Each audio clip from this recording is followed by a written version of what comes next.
철도 노조가 4년 만에 전면 파업에 돌입한 지 오늘로 이틀째를 맞습니다.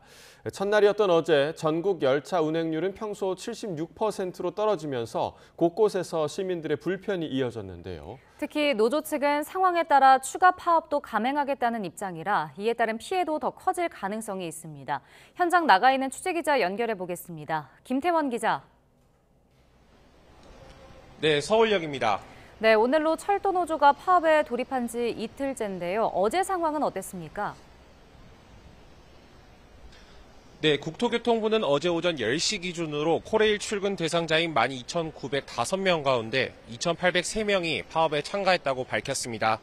파업 참가율은 21.7%로 지난 2019년 철도노조 파업 당시 첫날 참가율인 22.8%에는 조금 못 미치는 수준이었습니다. 철도노조가 글피 오전 9시까지 나흘 동안의 한시적 파업에 돌입한 가운데 첫날 전국 열차 운행률은 76.4%로 집계됐습니다. 실제로 파업 첫날인 어제 퇴근 시간대 수도권 전철 운행률은 75% 수준에 머무르면서 지연 운행에 따른 혼란이 곳곳에서 이어졌습니다. 코레일 측은 출근 시간대엔 90% 이상으로 운행률을 끌어올리겠다는 계획입니다.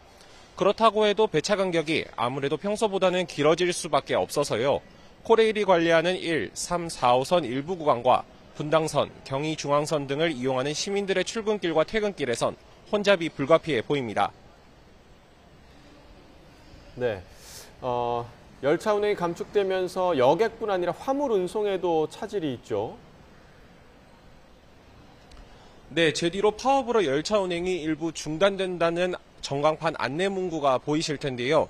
파업 기간 동안 고속철도인 KTX는 평상시 대비 68% 수준으로 새마을호와 무궁화호는 각각 58%와 63% 수준으로 운행됩니다.